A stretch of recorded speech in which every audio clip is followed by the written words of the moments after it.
Mr. Happy Living here, and I'm happy to be broadcasting from WITV7 in the beautiful Queen City, Charlotte, North Carolina, USA.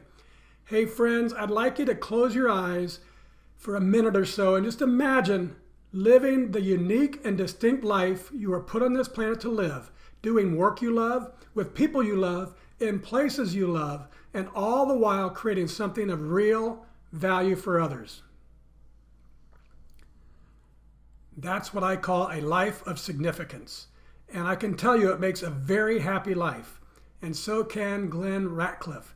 He's my guest star today, and he's here to share his unique and distinct journey to his life of significance. Hey, Glenn, welcome to the show. Thank you, Matt. I'm glad to be here.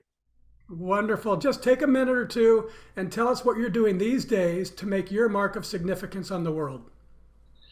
These days, what I'm doing is I've written a motion picture called Tested, which parallels a peace movement called Tested, the Movement. We're deep in the book of Revelations. The Bible will tell you that. Great prophecies will tell you that.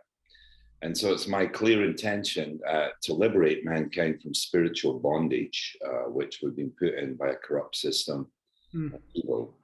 And the Tested movement and movie is full of knowledge and wisdom, which will essentially take the virtual headset off the masses who are being controlled by this system and enjoy the entertainment I provide. Very good. Very important. Let me ask a question. Is it true that you came out of your mother's womb playing bagpipes and kicking a soccer ball? That's absolutely true. My first love is soccer. I'm not very good at music, though. It's like standing on a cat's tail when I play the bagpipes. But yeah, I was dedicated to soccer. I was raised in a very impoverished background, hardly anything to eat. One pair of shoes for the church, for my school and my soccer. And I chose cleats, actually. So I'd go to church with cleats on. So that is absolutely true. We'd play out to midnight with steel bricks from the building yard, and the floodlights would be the street lights. And yeah, so I played soccer all the time and eventually rose to be a professional soccer player through the years and years of just playing soccer. Awesome. That's a cool story. Well, Glenn, let's have some fun with mathematics and let our friends all across the World Wide Web get to know you through the equation of our happy formula. It's a simple equation, but it gets powerful results. So it's capacity plus purpose equals happy. So let's start with capacity. What are your practices for building your personal capacity, whether it's physical, mental, financial, spiritual, emotional? In other words, Glenn, what do you do on a regular basis to create the capacity you need to take good care of yourself and your loved ones and still have plenty left over to give to others? Very interesting question. I can break it down. I mean, the cornerstone of any existence is health, because it doesn't matter how spiritual you are, how wealthy you are. If you're not healthy, it's a waste of time. So obviously cause supersedes effect. In order to do the work of Jesus, who wanted spiritual warriors, weak people, you have to be healthy.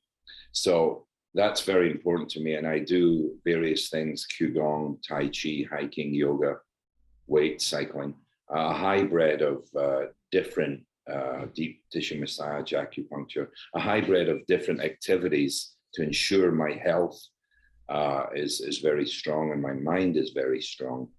My attitude is one where the most important thing is you want to put your thoughts and actions and behaviors in what I call the spiritual bank, because this is not a one-shot deal.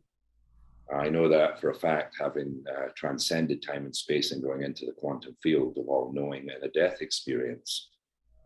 And as Jesus clearly said, as I have done, you can do, ye are all gods. He was very clear on that point.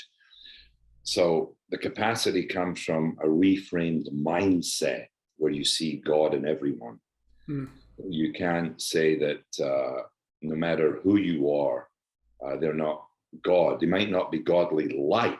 That's because they've lost their way from either evil, Satan, the devil, whatever you want to call it.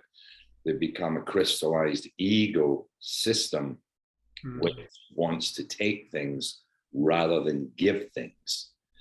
So the whole process of life, the whole intention, the reason you're here is to get out of here as an enlightened person.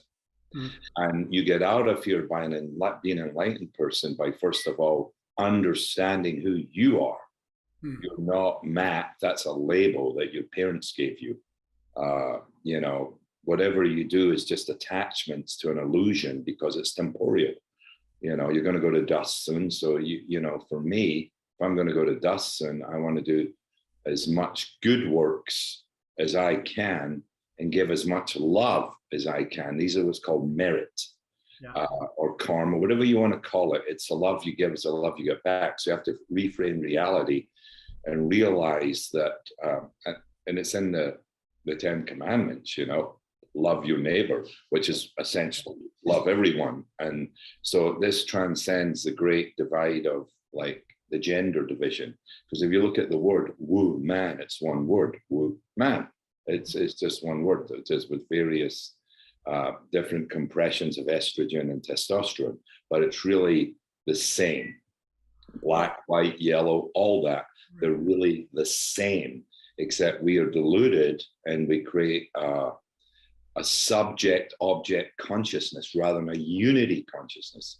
So the whole tested movement is to show clearly and distinctly that we're all one and that love is the key to success in anything. I don't care if you're a dishwasher or you're doing a gas station or you're an astronaut.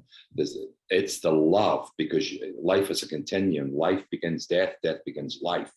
So wherever you are, you created it through the previous life.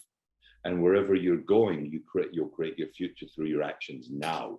So you have to be cognizant of that.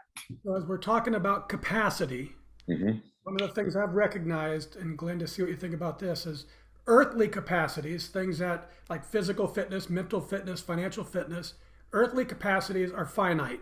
Whatever you use has to be replaced. But when you get in the spiritual realm, spiritual energies like love, you've been talking about, is infinite. The more you use it, the more you have of it. So can you just give me 1 minute on the difference between earthly energy and spiritual energy? Well, it's very simple. The whole universe is made of sound and light, and it's comprised of bandwidths of energy. I'll give you an example. You have the mineral kingdom beget by the animal, the vegetable kingdom beget by the animal kingdom, beget by the human kingdom, beget by the spiritual kingdom. It's like ice, water, and steam. Ice is H2O. You put some energy in there, it becomes water. It's still H2O. You put more energy, it becomes steam. It's an alchemy process from lead into gold or ego into soul. Transmutation is what takes place here. So if you, for example, if you see a beautiful rose, it's first a concept, an idea. You plant it in the ground, it evolves, a bud stem, and eventually comes to be a God-realized rose. Everyone is made in the image of nature. So consequently, you will unfold depending on your actions. You can de-evolve and be born as an animal, or you can evolve and go to heavenly realms. The choice is yours. This whole planet and this three-dimensional illusion is based on a game of transcending the illusion. However, we're in the grips of special interest groups, captains of industry, corruption and religion and politics, and they're feeding what's called the mammalian brain, which is the survival brain, the prehistoric brain. So instead of acting from love, we act from survival. So there's an immense difference. And that's what's Christ on the cross. You have to die to be reborn. And what we mean by that is your identity as Matt has to die to something greater. So the Holy Spirit, the resurrection, can take place through you, and you will be a being of love and kindness. And you will control the mind stream of activity in here, and you'll give a lot of love. Every time you see someone, there's an opportunity. Even if someone's mad at you, you brought that in because of your karma. So you have to love that person. Or you see an old lady across the street, you immediately think, how can I help her? So it's a mind framing. So the love energy builds up through actions. It's like anything else. You can choose, it's like electricity. It can fry a man or it can turn a light on. You can love someone or hate them. It's up to you. You're fully responsible for this love energy, man. Wonderful. One last thing on capacity, and this is my favorite capacity building concept called a Kaizen state of mind, Glenn. It's a beautiful Japanese idea that small incremental improvements add up over time to yield great big results. And I love it because it's based on mindset you're just talking about, not circumstance. A Kaizen state of mind is knowing there's always something better I can do tomorrow than today. It's optimistic and it creates this gentle, powerful, continuous uplifting of my life day after day after day. So, Glenn, how does Kaizening your life help you increase your personal capacity to continuously become more so you can continuously give more? That's a very good question. For me, it begins in the AM with a meditation and prayer, because if you don't realign yourself with God first thing, it's very difficult during the day. I find people are creatures of habit, check their emails, check their phone, and they're just like walking dead. So what I do is, because we're in this three-dimensional illusion of time and space, we're no more than talking animals at this stage in the game. In a floating zoo, we have to transcend that and become the gods that we were born to be. So that state of mind takes work, because we are flesh and God's in our heart. We have to take a deliberate, what I call deliberate action to cultivate that state, because nature will fill a vacuum. It's very easy. You can be distracted. The doorbell can ring, the phone can ring, and all of a sudden you're out of that state, that higher state.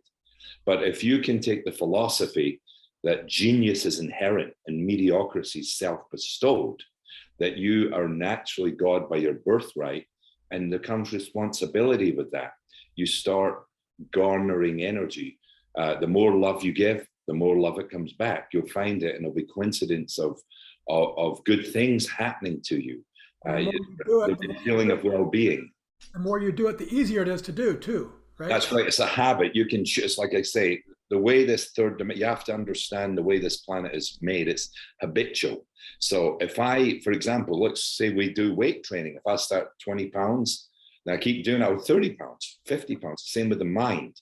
Correct. Same with spiritual activity. If I keep doing it, if I go, today I'm going to give love to 6 people, I don't care how I'm going to do it, but I'm going to find 6 people, I'm going to bless them, I'm going to help them.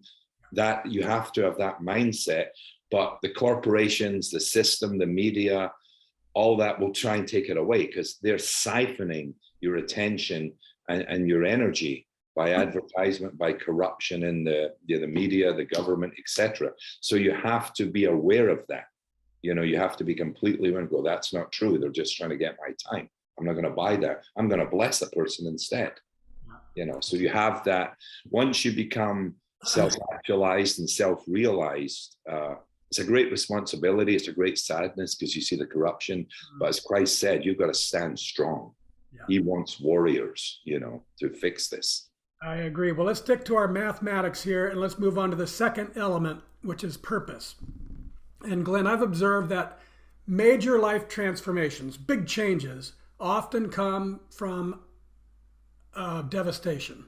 So people will discover their reason, their purpose for being here because something devastating happens to them: addiction, abuse, disease, death, disaster, something awful strips a life to its core, and they come out of it a different person. However, in my book, Turning Inspiration into Action, I share a transformational process that I've used to discover my purpose using inspiration. So how about you, Glenn? Was there a specific moment or event or crisis or inspiration that revealed to you the purpose you were meant to live? That's a very good question. And there were several, actually. I think my soul contract said that I will get out this lifetime. I came from an orphanage, so there was no sense of self to begin with. So having no sense of self. And can I just add, I noticed when I was doing research and you mentioned you were in an orphanage and you said you had a hole in your soul. Yeah, because there was no me there, because there was no mirroring to be accepting. So the caveat in that is I didn't get domesticated in a corrupt system. I was always outward. I was in the world, but not of it.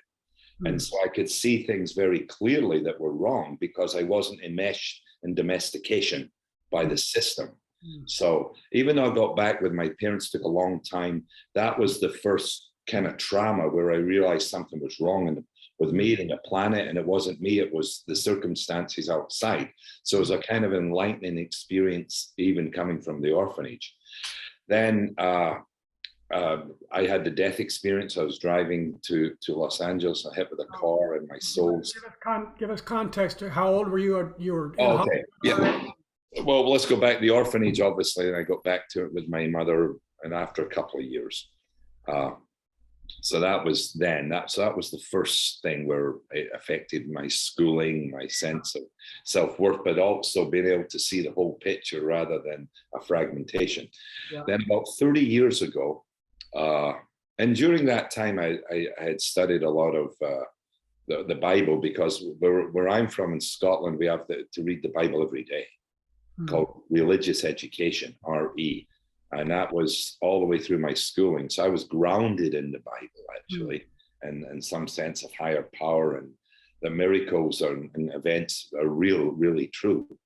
So I had that always innately. Then I had the death experience, which this really changed things for me, because I was hit with a car, and the essence of who I was, whatever came out the top of my head and went spiraling into, they call it the quantum field or God or light, whatever you want to call it. I don't know. I'm not a physicist, but it was like a giant orgasm. It was complete bliss. I was formless, and I resided there for a period of time. And on the journey, it was like a DVD roll backwards. I saw the beginning of my life and to the end. And then when I was up there in blissful, just pure formless energy, my awareness went back. I guess it wasn't my time. I spiraled around, anchored back in my head and my chest, and came alive as Glenn again. So that gave me the subject-object consciousness, where I knew we were like a tapestry. We're not a grain of sand with the beach. We're not a drop of water with the ocean. So I knew I was part of a whole, and this was confusing to my ego, because I couldn't wrap my mind around it. It meant that I was really nothing, and that God was everything. And I was like, whoa, this is strange. So I did a lot of searching on that one. And I did a lot of searching. So these were two things that kind of realigned me with the understanding of, like, if I'm that light, you're that light, she's that light, the neighbor's that light, then it became a point of, why don't they know that? And I'm not saying advocating going to the quantum field, but I'm saying I'm very fortunate, because knowledge is experiential. It's not cerebral. Yeah. I can talk from experience of my oneness with God, not a hypothesis that, I think this is what happens. And I think that's a problem a lot with religions and demigods and this, that, and next thing. The kingdom of heaven's in your heart. It's not in the church. It's in you. Right. And so you have to look inward and become, I am who I am. Yeah. And once you're in that state, you radiate that, and you can transmutate negative people into positive. You can raise them up. And that's really been my purpose, is to share this wisdom, and through entertainment, really, and through podcasts and one-on-ones a lot of times. And people will get raised because they say, now I get it. God's in my heart. It's not out there. I'm not codependent to 7 Hail Marys or passing the hat around and making preachers richer. You begin to see the corruption in the system, because if God is love and sharing and giving and helping, where is that? Why have we been manipulated by special interest groups, financial institutions, social media? Why? These are the questions. So the whole idea of what I'm trying to do is wake people up to give them back their dignity. Let me give you can do what you want. You're a special being. Yeah. Let me give one more quick thing, if you can, like 30 seconds on, because we're talking about transformation here. And I think I learned that you never trained to be an actor. You were never thought about being an actor, and it just suddenly happened. And just give us 30 seconds on that, because I want people to understand that where you are today may be something completely different, just days or weeks away. And so just give us 30 seconds on your becoming an actor. Well, thank you. How I became an actor was very, very, very much by mistake. I had no intention of doing it, but I had a wife at the time. She wanted to be an actress. I was digging ditches at the time. And she goes, she couldn't drive because she's from Austria. She said, can you take me to an acting class? I said, sure. And I was going to go next door and have a pint of Guinness while they're doing it. So off I went, and the guy, I dropped her off, and he whistled. He said, "Hey, we're one short for an improv scene." I said, "What is improv?" I said, I used to play soccer. I'm taking ditches now. So you're in a locker room, you lost a lot of games. So consequently, I'd been in a lot of locker rooms, and I had lost a lot of games. I hated it, and the emotional memory was built in me. So he goes, "That's brilliant." I said, "I've just been truthful in imaginary circumstances." He says, "That's what acting is."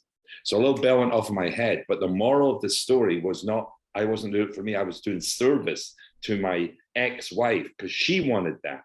But the door was open for me because I had never known I was supposed to be an actor. That never happened. So keep awake is what you need to do, to serve. When the door opens, walk through it. Yeah, serve, look for opportunity. There's always a caveat. I was just dropping her off. But if I had said, "No, I can't be bothered doing that," it would never happen. So it was the love I gave that opened up my destiny. Love it. Yeah. Love it. Okay, Glenn, let's take a break to let our sponsor spread a little love to our listeners.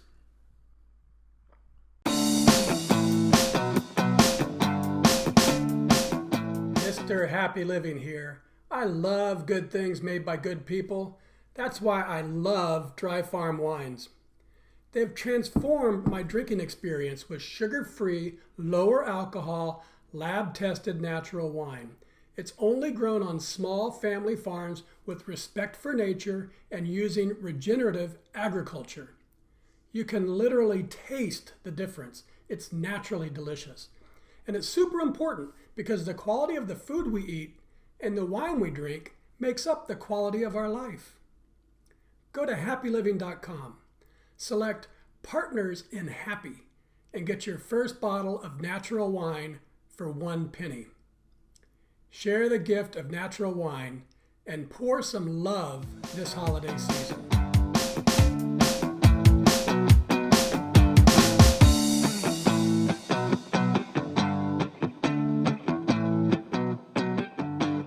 Something Significant show, and I'm your happy host, Matt Gersper. And my special guest star today is Glenn Ratcliffe. He's the complete actor on a mission to use his acting to touch and move and awaken his audience onto the true essence of themselves. Glenn, I just love that. And I also love this article called The Science Behind the Power of Giving. I found it on lifescience.com, and it says the act of giving itself, what we were just talking about, can be a gateway to discovering your reason for being on this planet. It tells how science supports the notion that giving one's time and talents and treasures is a powerful pathway for discovering purpose, transcending difficulties, and finding fulfillment and meaning in life. So I updated our formula. Capacity plus purpose plus giving equals really happy.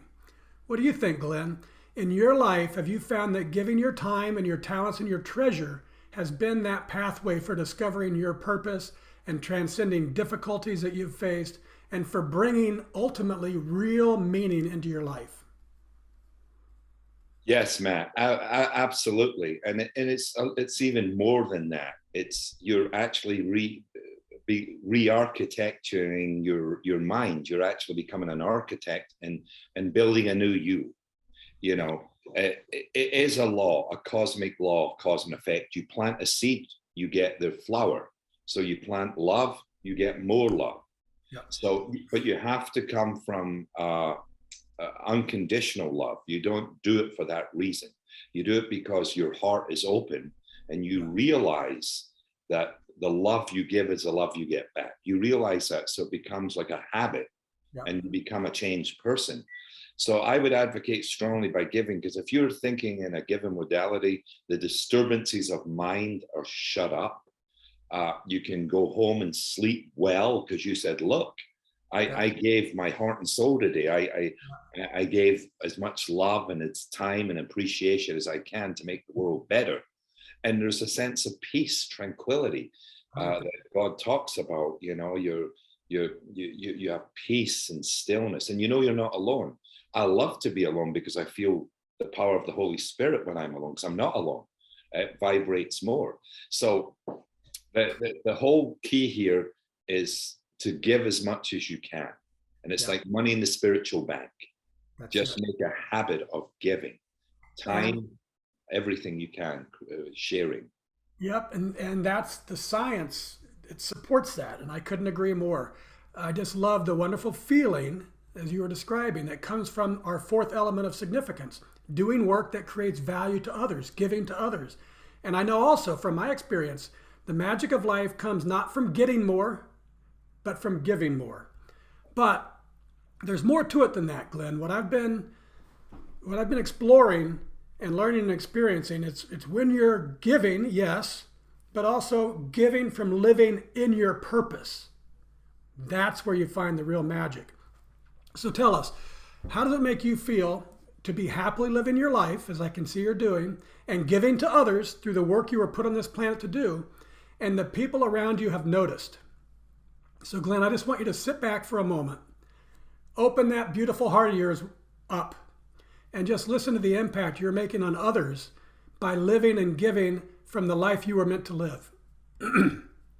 First, I'm a great admirer of Glenn Ratcliffe's acting, writing, and overall character as a human being.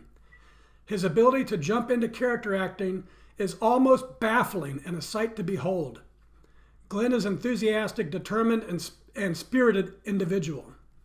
His passion for acting and love of the craft is contagious. An absolute pleasure to work with. Extremely communicative. A great human being. An intelligent actor. A natural actor. A dear friend. An adorable artist. A compassionate storyteller. Authentic, wonderful, committed. Fantastic, expressive, creative. Passionate, driven, captivating, courteous. The ultimate professional. Glenn was born to act. He brings a new height to my film. An actor's actor, a director's actor, and an audience's true love. I would jump at the opportunity to work with him again. A driver of change. He cares about people and the environment too. A trustworthy, God-fearing man. Glenn is a sincere advocate for world peace. His movie Tested is the gospel of a modern movie produced by the great intellect of Glenn Ratcliffe. One of the nicest Scots you'll ever meet. And finally, he is so sexy. So Glenn, tell us, how does all that make you feel? Makes me feel absolutely wonderful as a giving being, not as an egotistical being. But it's such a pleasure to hear those nice words, and that's how I try and live my life, is to organically create happiness in people. Yeah. You know, through what my intention. When everyone finds their intention, it doesn't matter what it is. You can be the guy cleaning the dishes. You can be the guy who's pumping gas. Yeah. The guy in the corporate world. You have to find your calling and your intention, and it's associated with giving and love. No matter what you do, you're equipped. You can be. Just make sure you're the best gas station attendant. Just make sure you're the landscaper, smells those flowers, puts them in place. It's all about a state of mind. And And I'm an artist, so I try, that's my philosophy. How can I raise everyone up? How can I make people happy? How can I be a wayshower? How can I, pass on my wisdom, pass on my enthusiasm, my inspiration to others so that their life will be better? that's you mentioned it. When you find your purpose, that's the magic. And it makes this great big happy circle. Giving your time and your talents and treasures is a powerful pathway for discovering purpose. And giving from living in your purpose brings a profound joy to your life and to the lives of all those around you. People notice. Giving leads to purpose, and giving from purpose leads to joy. So, to more properly reflect the exponential power of the happy formula, I've got to tweak it just a little bit more, Glenn. See how this sounds. Capacity times purpose times giving equals happy to the third power, and that's really, truly, deeply happy.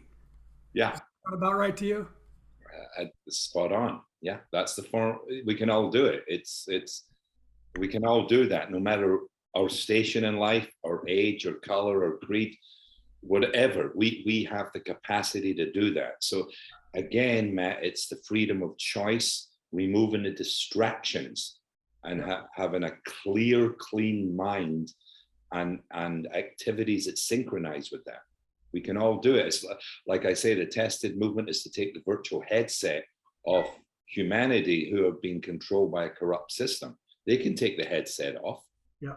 It's just they need the courage to do it and get out of the mammalian brain and go to the frontal cortex, executive center, and connect the brain and the heart. And then you have manifestation. You have a congruency with the God's way, the way of love and giving. And then life just gets easy and fun. Well, good stuff, Glenn. We have to wrap things up with the lightning round. I love the power of words and the capacity of great quotes to change lives. So I'm going to read a few of my favorites and have you tell us what they mean to you. First thing that comes to mind, Glenn, because we call this a lightning round. Got it. Okay. From Adyashanti, a total acceptance of yourself brings about a total transcendence of yourself. Freedom. Very good. From C.S. Lewis, for the present, as in the present moment, for the present is the point at which time touches eternity. Be in the now. Very good. From the ever-inspiring Glenn Ratcliffe himself, in the seed of adversity, there is a seed of gain. Always be positive.